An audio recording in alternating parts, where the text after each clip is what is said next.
Hello नमस्कार दोस्तों, स्वागत है आप लोगों का। हरियाणा पुलिस कांस्टेबल के लिए प्रैक्टिस सेट जो हमारे चल रहे हैं, उसी सीरीज़ में हमारा एक और प्रैक्टिस सेट है। बेहद इंपॉर्टेंट प्रैक्टिस सेट है आपके एग्ज़ाम के लिए और निश्चित ही आपको सिलेक्शन में मदद मिलेगी। शुरुआत करते हैं आज के पहले प्रैक्टिस सेट की। समझना भैया, इसमें जो क्वेश्चन है, कितने क्वेश्चन आने हैं, तो कोर्स कब किया गया बताइए। 26 जनवरी, 24 जनवरी, 15 अगस्त या 2 अक्टूबर। तो याद रखना भैया, 24 जनवरी 1950 को। और 24 जनवरी को कौन सा दिवस होता है? 24 जनवरी को जो दिवस होता है भैया, उसका नाम है उत्तर प्रदेश दिवस। उत्तर प्रदेश दिवस याद रखना, उत्तर प्रदेश दिवस होता है इस दिन 24 जनवरी। संयुक्त प्रांत का नाम बदलकर 24 जनवरी 1950 को क्या किया गया? उत्तर प्रदेश किया गया। अगला क्वेश्चन आप लोगों के सामने। काला नमक चावल की किस्म को एक जिला एक उत्पाद की योजना के अंतर्गत उत्तर प्रदेश के रिक्सतान जिले से उत्पाद के रूप में चुना गया। तो कहाँ से भैया काला नमक को उत्तर प्रदेश के किस जिले के अंतर्गत उसका उत्पाद माना गया है? गोरखपुर, सिद्धार्थनगर, आजमगढ़, गोंडा। तो भैया याद रखना कहाँ का है? सिद्धार्थनगर का। इम्पोर्टेंट है सिद्धार्थनगर। तो सिद्धार्थनगर में भैया क्या है? काला नमक। इम्पोर्टेंट है और बेहद इंपॉर्टेंट क्वेश्चन है काला नमक। और काला नमक क्या है?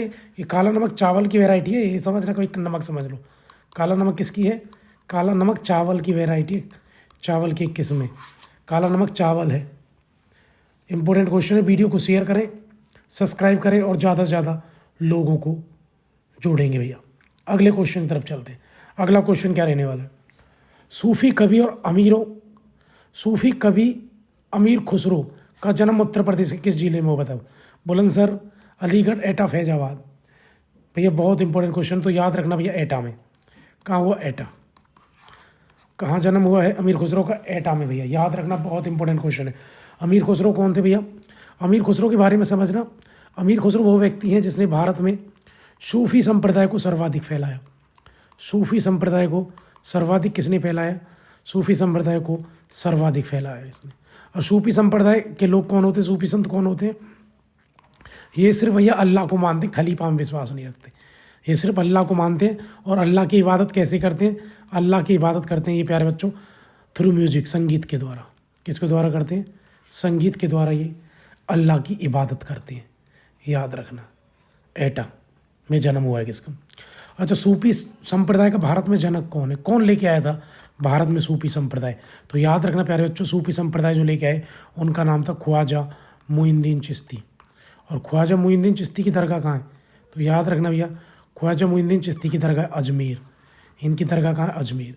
अमीर खुसरो भैया कौन है? इसने तबला का आविष्कार किया। याद रखना, तबला सबसे अच्छा बजाया किसने? जाकिर हुसैन ने। लेकिन तबला का खोजकर्ता कौन है? ये सितार का खोजकर्ता कौन है? अमीर खुसरो। याद रखना। खड़ी बोली का जनक कौन है भैया? खड़ी बोली का जनक भी अमीर खुसरो। याद रखना।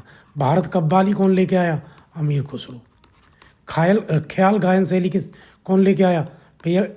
गाने की एक शैली है ख्याल गायन शैली, तो ये भी कौन लेके आया? ये भी अमीर खुसरो की है प्यारा। तो याद रखना, तबला का जनक, सितार का जनक, तबला का आविष्कारक, खड़ी बोली का जनक, कव्वाली का जनक और ख्याल गायन शैली भारत लाने वाला व्यक्ति भी कौन है? अमीर खुसरो भैया। अमीर खुसरो के गुरु का क्या नाम था? तो याद रखना, उनके गुरु थे हज़रत निजामुद्दीन औलिया, जिनकी दरगाह दिल्ली में। हज़रत निजामुद्दीन औलिया। और हज़रत निजामुद्दीन औलिया की दरगाह क्या है बच्चों? हज़रत निजामुद्दीन औलिया की दरगाह है दिल्ली। ठीक है, तो याद रखना, तुगलकाबाद में, दिल्ली में। तो ये इनके गुरु थे अमीर खुसरो के, हज़रत निजामुद्दीन औलिया। अगले क्वेश्चन तरफ चलते, तो याद रखना अमीर खुसरो का जन्म कहाँ हुआ? एटा में। अगला क्वेश्चन, बहू बेगम का मकबरा कहाँ है बताओ? वीडियो को शेयर करो, सब्सक्राइब करो और ज़्यादा से ज़्यादा लोगों को जोड़ो भैया। बहुत इंपॉर्टेंट वीडियो है। ऑप्शन भी हम एक्सप्लेन कर रहे हैं, तो ऑप्शन एक्सप्लेन करने से फ़ायदा क्या होता है कि आपके जो एक क्वेश्चन है वो 4 क्वेश्चन बन जाते हैं। और जब भी पेपर देंगे तो आप एलिमिनेट कर पाएंगे आसानी से। बिल्कुल आपको बहुत मदद मिलने वाली इन वीडियो से। अगले क्वेश्चन तरफ चलते हैं। अगला क्वेश्चन है प्यारे बच्चों, बहू बेगम का मकबरा उत्तर प्रदेश में कहाँ है बताओ? लखनऊ में, आगरा में, फतेहपुर सीकरी में है या फैज़ाबाद में है? तो बताइए कहाँ। तो याद रखना भैया, ये है फैज़ाबाद। फैज़ाबाद में। फैज़ाबाद वर्तमान का क्या? अयोध्या। आज फैजाबाद कहाँ है वर्तमान में? तो भैया वर्तमान में अयोध्या में। तो बहू बेगम पूछे तो वर्तमान में कहाँ है? तो वर्तमान में क्या ना अयोध्या में, लेकिन अगर फैजाबाद ऑप्शन में तो फैजाबाद आप आंसर करना। तो बहू बेगम का मकबरा कहाँ है प्यारे बच्चों? ये है फैजाबाद में। इंपॉर्टेंट क्वेश्चन है, वीडियो को शेयर करें और ज़्यादा से ज़्यादा लोगों तक जोड़ेंगे आप। किसने बनवाया था भैया? तो याद रखना, इसको बनवाया था नवाब शुजाउद्दौला ने। अवध के नवाब थे ना शुजाउद्दौला, तो भैया नवाब शुजाउद्दौला ने अपनी पत्नी अपनी बेगम के लिए बनवाया था। इसका निर्माण याद रखना कहाँ है? फैजाबाद में। फैजाबाद ऑप्शन में था अयोध्या। निर्माणकर्ता कौन है? तो याद रखेंगे आप, निर्माण करता है शुजाउद्दौला। शुजाउद्दौला अवध का नवाब। शुजाउद्दौला ने किसकी याद में बनवाया? तो याद रखना भैया, याद में बनवाया अपनी बेगम। किसकी याद में? अपनी बेगम की याद में। उन्मातुज जोहरा, उनका नाम क्या था? उन्मातुज जोहरा। उन्मातुज जोहरा की याद में बनाया था, अपनी पत्नी की याद में, बहू बेगम का मकबरा, बहू बेगम। अगले क्वेश्चन की बात करेंगे। निम्न में से किस प्रसिद्ध भारतीय शास्त्रीय गायिका को उसके शिष्यों द्वारा प्यार से अप्पा जी कहा? तो बताइए किसको अप्पा जी कहा जाता है? उसके फॉलोअर्स ने, उनके शिष्यों ने उनको प्यार से अप्पा जी कहा है। तो बताइए कौन है अप्पा जी? गिरिजा देवी हैं, किशोरी आमुनकर हैं, वसुंधरा कोमकाली हैं, या हीराबाई वाड़ोडकर हैं? बताओ कौन है? वाड़ोडकर। तो बताइए जल्दी कौन है? बहुत इंपॉर्टेंट क्वेश्चन है, तो याद रखना गिरिजा देवी को। आंसर क्या है? गिरिजा देवी को कहा गया है अप्पा जी। तो अप्पा जी किसको कहते हैं प्यारे बच्चे? गिरिजा देवी को कहते हैं। बहुत इंपॉर्टेंट क्वेश्चन है, वीडियो को शेयर कर दो और ज़्यादा से ज़्यादा लोगों को जोड़ो। और कमेंट में मुझे आप बताएंगे कि जो गिरिजा देवी हैं इनका घराना कौन सा है यूपी में। जैसे बिरजू महाराज, लच्छू महाराज का घराना ठीक है कौन सा है, वैसे गिरिजा देवी का बताओ कौन सा है। तो बताना भैया गिरिजा देवी कौन सा है। उत्तर प्रदेश के वर्तमान मुख्यमंत्री योगी आदित्यनाथ किस संप्रदाय से? नागा, नाथ, कालमुख, माधव। तो याद रखना भैया, इनकी जो संप्रदाय वो नाथ, तो नाथ संप्रदाय से संबंध रखते हैं कौन? ये इसका आंसर भैया, इसका आंसर है गिरिजा देवी। बेगम बहू का मकबरा फैजाबाद। चलो अगला क्वेश्चन। उत्तर प्रदेश के वर्तमान मुख्यमंत्री योगी आदित्यनाथ किस संप्रदाय से? तो भैया याद रखना नाथ संप्रदाय से। अगले क्वेश्चन की तरफ चलेंगे। अगला क्वेश्चन क्या है? अगले क्वेश्चन की बात करें, बेहद इंपॉर्टेंट क्वेश्चन है प्यारे बच्चों। अगला क्वेश्चन है, अगले क्वेश्चन की बात करेंगे। तो अगला क्वेश्चन है प्यारे बच्चों, अगले क्वेश्चन तरफ चलेंगे। अगला क्वेश्चन क्या है? अगला क्वेश्चन है, उत्तर प्रदेश के निम्न जिलों में से किसकी सीमा नेपाल के साथ लगती है? तो बताइए इनमें से कौन सी सीमा गोरखपुर की लगती है, महाराजगंज की लगती है, बलिया की लगती है, बस्ती की लगती है? तो बताइए नेपाल के साथ लगती है, एक ही लगती है, किसकी? महाराजगंज की। भैया नेपाल से बहुत क्वेश्चन आते हैं कि नेपाल के साथ यूपी के कौन कौन से राज्यों की सीमा लगती है। तो नेपाल के साथ जो सीमा लगती है यूपी के उत्तर प्रदेश के जिलों की, तो भैया वो ट्रिक याद रखना, वो है MSSB BPL। ये इस एम से क्या है? महाराजगंज। महाराजगंज लगता है भैया किससे? उससे। इस एम से क्या है? इस एम से भैया सिद्धार्थनगर। सिद्धार्थनगर भी लगता है नेपाल से। इस एम से क्या? इस एस से क्या है भैया? इससे श्रावस्ती। श्रावस्ती भी लगता है नेपाल से। बी से क्या है? बी से भैया बहराइच। बहराइच भी लगता है। इस बी से बलरामपुर, तो याद रखना बलरामपुर भी लगता है किससे? पी से है पीलीभीत, तो भैया पीलीभीत भी लगता है किससे? नेपाल से। और ले से लखीमपुर खीरी, तो लखीमपुर खीरी भी लगता है, याद रखना। यही 7 जिले किससे लगते हैं? नेपाल से। इसके अलावा देखो इनमें से कौन सा है? तो ये। और वो ये भी पूछ रहे हैं इनमें से कौन सा नहीं लगता है, तो इन 7 के अलावा महाराजगंज, सिद्धार्थनगर, श्रावस्ती, बहराइच, बलरामपुर और लखीमपुर खीरी और पीलीभीत के अलावा जो होंगे वो आंसर होगा वैसे। ठीक है, तो पूछा गया कौन से लगता है, तो इनमें महाराजगंज ऑप्शन है। अगले क्वेश्चन की तरफ चलेंगे, बहुत इंपॉर्टेंट क्वेश्चन भैया। निम्न में से कौन से सिख गुरु ने 1699 में खालसा पंथ की स्थापना की थी? और खालसा निष्ठावान समुदाय जिससे अपने विश्वास के दृश्य प्रतीकों को पहना और योद्धाओं की तरह प्रशिक्षित किया, तो भैया वो कौन थे? सिखों के 10वें गुरु और अंतिम गुरु, गुरु गोविंद सिंह। कौन थे? 10वें गुरु और अंतिम गुरु, गुरु गोविंद सिंह। कहाँ है गुरु गोविंद सिंह? ये प्यार, गुरु गोविंद सिंह। तो आंसर क्या है प्यारे बच्चों? आंसर है आपका गुरु गोविंद सिंह। तो गुरु गोविंद सिंह 10वें गुरु और अंतिम गुरु जिन्होंने खालसा वंश की स्थापना किया, खालसा सेना की स्थापना की। तो ये खालसा पंथ के लोगों के लिए अनिवार्य क्या था, तो इनके लिए भी अनिवार्य था, इनको 5 चीज़ें धारण करनी होती थी। ठीक है भैया, इनके 5 कर क्या कार्य के, इनके 5 क्या थे, कर्तव्य ये थे। पहला क्या था, इनको भैया केस रखने। दूसरा कंगा रखना है। तीसरा भैया इनको कड़ा पहनना है। चौथा इनको भैया किरपान रखना है, कड़ा, इनको किरपान रखना है। पांचवा किरपान, और पांचवा भैया कच्छा धारण करना है। ये थे 5 इनके कर्तव्य कार्य जिनको खालसा पंथ कहा गया। तो याद रखना प्यारे बच्चों। 10वें और अंतिम गुरु भैया, जन्म इनका पटना में हुआ था गुरु गोविंद सिंह का, और मृत्यु हुई थी कहाँ, 1708 में नांदेड़। नांदेड़ कहाँ है, महाराष्ट्र। याद रखना। 5वीं और 10वीं और अंतिम गुरु यही है भैया।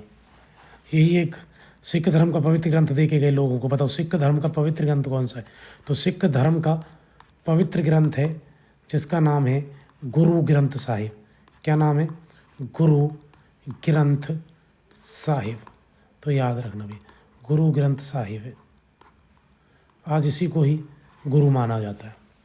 अगले क्वेश्चन की तरफ चलेंगे। अगला क्वेश्चन क्या है, वीडियो को शेयर कर दो भैया। अच्छा एक और बताओ, सिख धर्म का संस्थापक कौन है, तो गुरु नानक देव भैया। अगले क्वेश्चन की तरफ चलेंगे। अगला क्वेश्चन क्या रहने वाला है, वीडियो को शेयर करें और ज़्यादा से ज़्यादा लोगों को जोड़ें। वीडियो को शेयर करें। चलते हैं अगले क्वेश्चन की तरफ। अगला क्वेश्चन क्या है, अगला क्वेश्चन है भैया, किस सिख गुरु ने सिख विवाह समारोह शुरुआत आनंद कारज के नाम से की। बताओ सिख विवाह समारोह का जो शुरुआत की थी, तो वो आनंद कारज के नाम से शुरुआत की थी। तो बताइए वो कौन है। वीडियो को शेयर कर दें और बताएं इसका आंसर। इम्पोर्टेंट बहुत है। तो ये आंसर है, वो थे अमरदास। सिखों के 5 पहले गुरु कौन थे भैया, पहले थे गुरु नानक, अंगद देव और नार रहा, फिर नार रहा। तो भैया कौन थे, अमरदास तीसरे गुरु हैं। तो सिखों के जो तीसरे गुरु हैं अमरदास, इन्होंने आनंद कारज के विवाह के रूप में भैया क्या की थी, स्थापना की थी। वीडियो को शेयर कर दें और ज़्यादा से ज़्यादा लोग जुड़े। इन्होंने भैया अपनी पुत्री का विवाह किससे किया था, अपने शिष्य रामदास से किया था। याद रखना, गुरु चौथे गुरु जो थे रामदास, उनसे अपनी पुत्री का विवाह किया था अमरदास जी ने। अगला क्वेश्चन, वर्ष 2023 में फल उत्पादन में सबसे बड़ा राज्य कौन सा है। आंध्र प्रदेश, गुजरात, कर्नाटक, मध्य प्रदेश। बताएं जल्दी से, जल्दी बताएं, इंपॉर्टेंट क्वेश्चन है। 2023 में फल उत्पादन में सबसे बड़ा राज्य कौन सा, आंध्र प्रदेश, गुजरात, कर्नाटक या मध्य प्रदेश। जल्दी जल्दी बताएं और वीडियो को शेयर करें। बेहद इंपॉर्टेंट क्वेश्चन है भैया। तो कौन है, आंध्र प्रदेश। तो फल उत्पादन में 2023 में कौन है पहले नंबर पे, आंध्र प्रदेश से। अगला क्वेश्चन, अच्छा ना, मध्य प्रदेश किस में है भैया, सबसे ज़्यादा वन है मध्य प्रदेश में। कर्नाटक में कॉफ़ी होती है प्यारे बच्चों। गुजरात मूंगफली में नंबर 1 है। अगले क्वेश्चन तरफ चलते हैं। 1975 में आपातकाल के समय, अच्छा कौन सा सही कथन है, गुलजारीलाल नंदा भारत के प्रधानमंत्री थे। 1975 में आपातकाल इंदिरा गांधी भारत के प्रधानमंत्री, 1975 में चरण सिंह थे या मोरारजी देसाई थे। बहुत सिंपल क्वेश्चन है भैया, युगांडा का बच्चा भी इसका आंसर कर सकता है। तो बताइए कौन थे, तो भैया इंदिरा गांधी जी ने सबको परेशान किया था इमरजेंसी के समय। कौन थी, इंदिरा गांधी। भैया गुलजारीलाल नंदा के बारे में याद रखना, भारत के प्रथम कार्यवाहक प्रधानमंत्री हैं, कार्यवाहक प्रधानमंत्री। ठीक है प्यारे बच्चों। चौधरी चरण सिंह कौन, याद रखना भैया इनके बारे में। प्रधानमंत्री होने के बावजूद, प्रधानमंत्री रहते हुए भी संसद नहीं पहुंचे थे, संसद नहीं पहुंची। ऐसे प्रधानमंत्री जो संसद में उपस्थित नहीं हुए थे। मोरारजी देसाई के बारे में याद रखना भैया, भारत के प्रथम गैर कांग्रेसी प्रधानमंत्री, प्रथम गैर कांग्रेसी प्रधानमंत्री है, गैर कांग्रेसी पीएम थे। कौन, मोरारजी देसाई। आप कमेंट में बताएंगे भारत का पहला मुस्लिम राष्ट्रपति कौन था। अगले क्वेश्चन तरफ हम चल रहे हैं। अगला क्वेश्चन है, निम्न में से कौन सा सही मिलान है। बताओ इनमें से कौन सा सही मिलान है और बाकी गलत मिलान होगा, बता दीजिए जल्दी से। इसमें से कौन सा सही मिलान है? तो याद रखना भैया, करते हैं हम बात। अनुच्छेद 9-19 ई, अनुच्छेद 19 ई में क्या है बताओ? संघ बनाने की अधिकार है। 19 ई में तो भैया भारत के किसी भी राज्य में बसने का अधिकार है, संघ का तो नहीं है। क्या है? मतलब भारत में कहीं भी, भारत में कहीं भी, भारत में कहीं भी बसने का अधिकार है, बसने का। तो ये तो गलत है, तो याद रखना बसने का अधिकार है। बी में क्या है 19वीं में? तो याद रखना भैया शांतिपूर्ण सम्मेलन। यहाँ लिखा है पे से अभ्यास करने का नहीं, शांतिपूर्ण सम्मेलन का है, शांतिपूर्ण सम्मेलन। तो ये भी गलत है। चलो और देखते हैं 19 भाषण और अभिव्यक्ति की आज़ादी, ये ठीक है भैया। 19 में क्या है? भाषण और अभिव्यक्ति की आज़ादी तो है। 19 जी में क्या है? 19 जी में भैया कोई भी पेशा अपनाना, शांतिपूर्ण हथियार इकट्ठा नहीं, ये गलत है। इसमें क्या है? इसमें भैया कोई भी पेशा अपनाना, ठीक है भैया, याद रखना। व्यापार करना, आजीविका चलाना, कारोबार करना, ये सब कोई भी ठीक है भैया, याद रखना। आजीविका चलाना और कोई भी व्यापार करना या कारोबार, व्यापार एक ही बात है, तो ये सारी चीज़ें याद रखना। ठीक है, कोई भी वृत्ति, पेशा, वृत्ति वही है, किसी भी कोई काम करना, ये ना अपनाना, ये सब। तो भैया कौन सा एक ही सही है? वो है तीसरा, थर्ड, यही है। बाकी 19 में क्या है भैया? भारत में संघ बनाने की। अच्छा एक साइड से बता दो, ए में क्या है? भाषण और अभिव्यक्ति की है। बी में क्या है भैया? शांतिपूर्ण सम्मेलन की, मतलब करने की, कहीं भी शांतिपूर्ण सम्मेलन। तीसरे 19 में क्या है? संघ बनाने की, संघ या सहकारी समिति बनाने की। 19 में क्या है भैया? भारत के राज्य क्षेत्र में आवास संचरण कहीं भी घूमने की। ई में क्या है? भारत के किसी भी क्षेत्र में बसने का है। और जी में क्या है भैया? कोई भी व्यापार करने का। तो ऐसे एक ही सही है इसमें, तीसरा बाकी ऊपर नीचे किए हुए हैं भैया। अगला क्वेश्चन, निम्न में से कौन सा गलत है? राज्यपाल राष्ट्रपति द्वारा नियुक्त किया जाता है, ये तो सही है। राष्ट्रपति के प्रधान पर राज्यपाल कार्य करता है, ये भी ठीक है। राज्यपाल राष्ट्रपति को अपना त्याग पत्र सौंपता है, ये भी ठीक है। 30 वर्ष की आयु तक व्यक्ति राज्यपाल बना रह सकता है, ये गलत है, क्योंकि आयु 30 वर्ष नहीं है। कितनी है बताओ? आयु है 35 वर्ष। राज्यपाल की आयु कितनी होती है? राज्यपाल राष्ट्रपति की आयु भैया न्यूनतम आयु है, तो इनकी आयु 35 वर्ष। तो याद रखना 30 लिखी हुई गलत। 30 किसके लिए? राज्यसभा के सदस्यों के लिए। लोकसभा के सदस्यों के लिए 25, तो यही गलत है, बाकी सही है। भारत के केंद्रीय रेल मंत्री को रिक्शतान की सलाह पर रिक्शतान द्वारा नियुक्त किया जाता है। बताओ, केंद्रीय रेल मंत्री को प्रधानमंत्री की सलाह पर कौन? राष्ट्रपति नियुक्त करेगा, ये तो भैया। प्रधानमंत्री का जो भी, प्रधानमंत्री को राष्ट्रपति चुनता है, बहुमत दल का जो नेता होता है उसको प्रधानमंत्री बनाते हैं, ठीक है भैया। और प्रधानमंत्री की सलाह पर जितने भी मंत्री, चाहे वो रेल मंत्री, गृह मंत्री, रक्षा मंत्री, कोई भी मंत्री पूछे, कानून मंत्री, खेल मंत्री, तो भैया वो सब क्या है? वो प्रधानमंत्री की सलाह पर राष्ट्रपति चुनता है। तो आंसर क्या है? पहला ही आंसर है प्यारे बच्चों, ये वाला। चलो अगले क्वेश्चन तरफ चलते हैं। निम्न में से कौन सा सही है? तो बताइए। जाकिर हुसैन भारत के पहले मुस्लिम राष्ट्रपति हैं, देखो सही है, ये तो क्वेश्चन में पूछ रहा था, कमेंट में ये तो बोला। मोहम्मद हिदायतुल्लाह भारत के पहले मुस्लिम राष्ट्रपति हैं, सही है गलत है? देखो दोनों में तो ही गलत होगा। अगर मैंने पहला सही बता दिया तो बताइए क्या दूसरा सही होगा? जल्दी से बताएं आप। मैं कह रहा हूँ पहला सही है, लेकिन ऑप्शन में क्या है? ऑप्शन दूसरा सही या गलत है, बताओ जल्दी। तीसरे ऑप्शन फखरुद्दीन अहमद भारत के पहले मुस्लिम राष्ट्रपति थे, तो सही क्या है बच्चों? सही पहला ही है।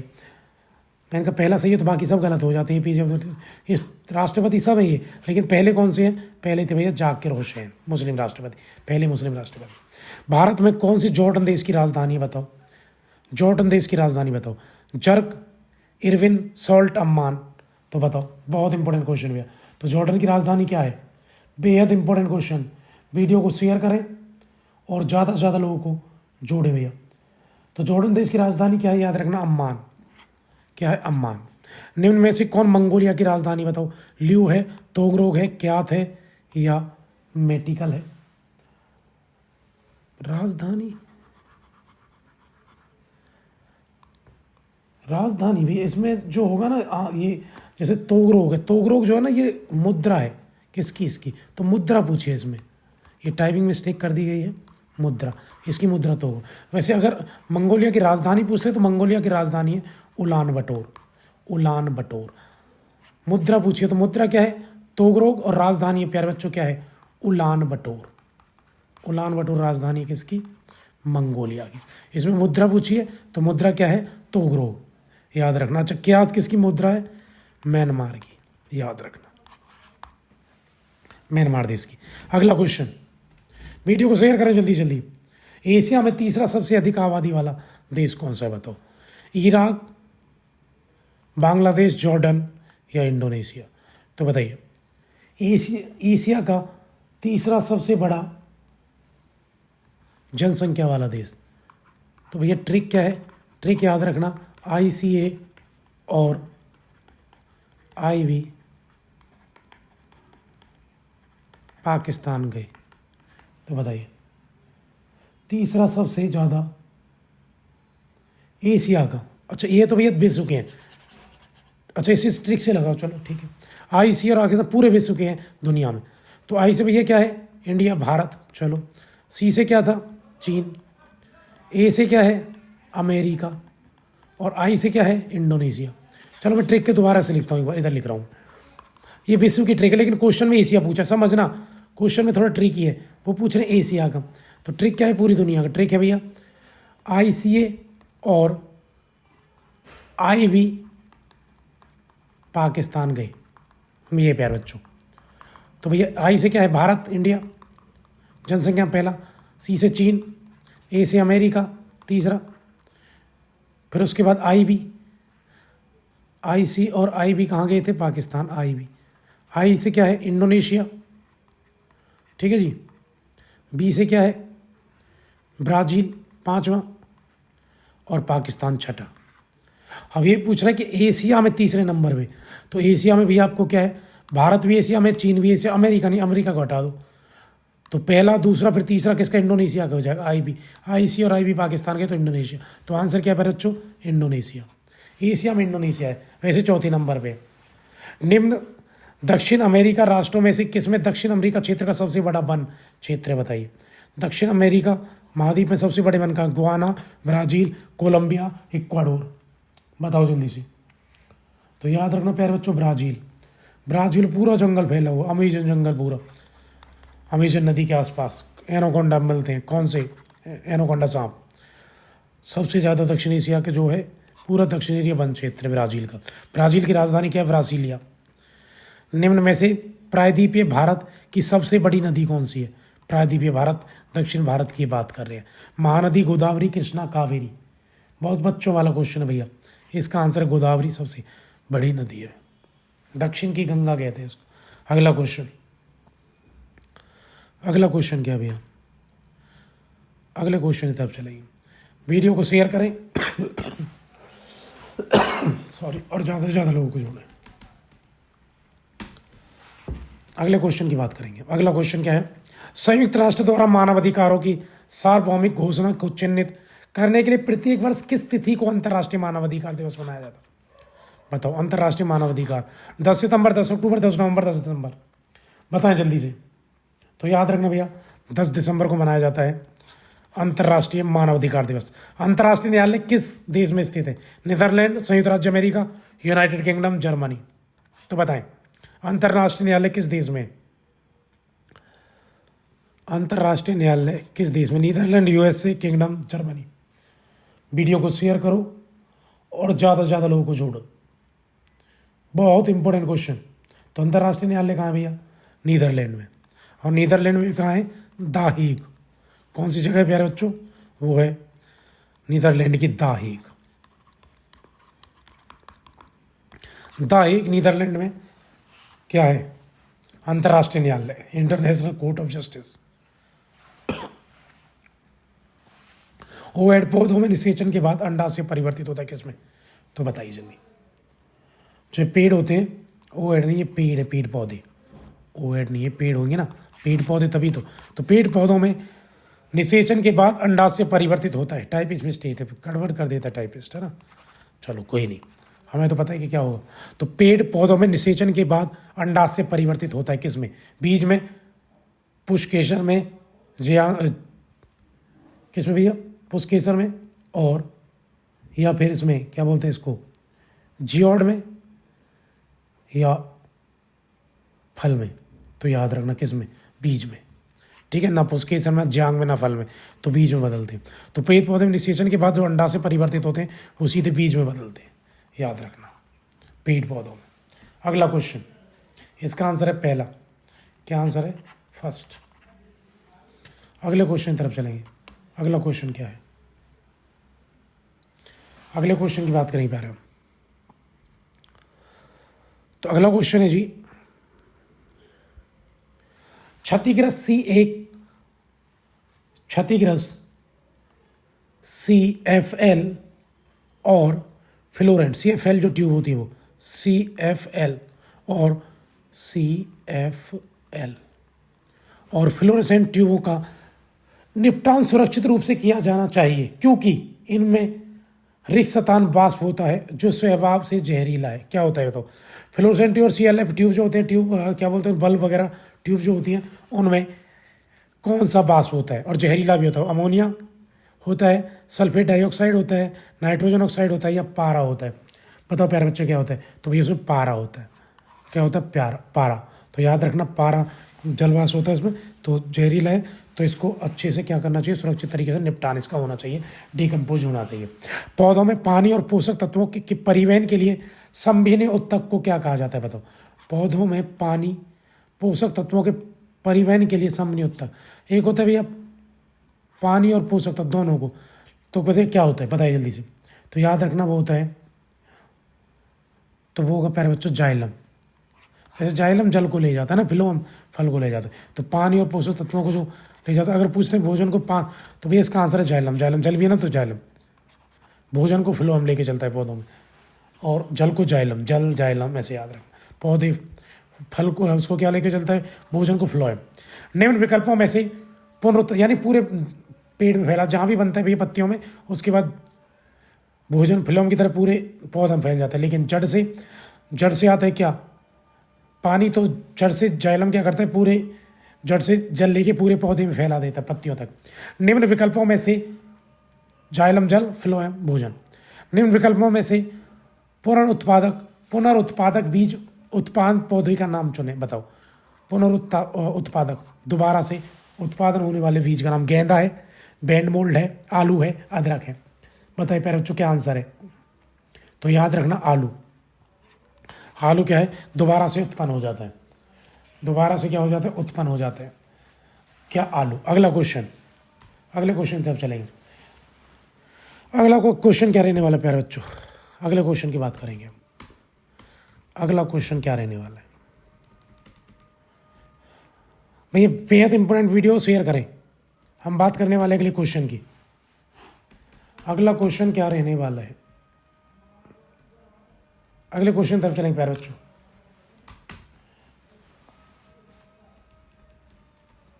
अगले क्वेश्चन की हम बात करें। अगला क्वेश्चन है भैया आप लोगों के सामने ये, किसी भी प्राकृतिक कच्चे माल, पौधे या जानवर से बिना बनाया गया एक मानव निर्मित फाइबर, यह कोयले, पानी और हवा से तैयार किया जाता है। यह पहला पूर्ण सिंथेटिक फाइबर है। तो बताओ कौन सा है सिंथेटिक फाइबर? बताएं जल्दी से, बहुत इंपॉर्टेंट भैया, वीडियो को शेयर कर दीजिए। किसी भी प्राकृतिक कच्चे माल से, पौधे या जानवर से बनाया जाता है और ये मानव निर्मित फाइबर है। तो बताइए कौन सा फाइबर है, जल्दी बताएं। बहुत इंपॉर्टेंट क्वेश्चन है भैया, वीडियो को शेयर कर दो और ज़्यादा से ज़्यादा लोगों को वीडियो के साथ जोड़े। आंसर है प्यारे बच्चों इसका, वो है नाइलॉन। तो नाइलॉन किसके द्वारा जाता है? मनुष्य के द्वारा बनाया जाता है। ठीक है, ये पूरा मानव निर्मित है, बहुत इंपॉर्टेंट है। और किससे? कोयले, पानी और हवा से भैया तैयार किया जाता है, याद रखना नाइलॉन। प्राकृतिक कच्चे माल के बिना, ठीक है, किसी भी उससे नहीं लेते, किससे भी? प्राकृतिक कच्चा माल, यानी किसी पेड़ पौधे, किसी से भी, नेचर से कुछ नहीं प्राप्त करते, मानव द्वारा कोयला, पानी और हवा, बस ये इसे तैयार हो जाता है। ऐसे नहीं किसी पेड़ से कोई भी हम रबर लेते हैं। तो नाइलॉन। विश्व हिंदी दिवस मनाया जाता है 10 जनवरी, 15 जनवरी, 17 जनवरी या 17 दिसंबर। बताइए कब मनाया जाता है? तो याद रखना भैया 10 जनवरी को होता है विश्व हिंदी दिवस, बहुत इंपॉर्टेंट है। विश्व हिंदी दिवस कब होता है? 10 जनवरी को।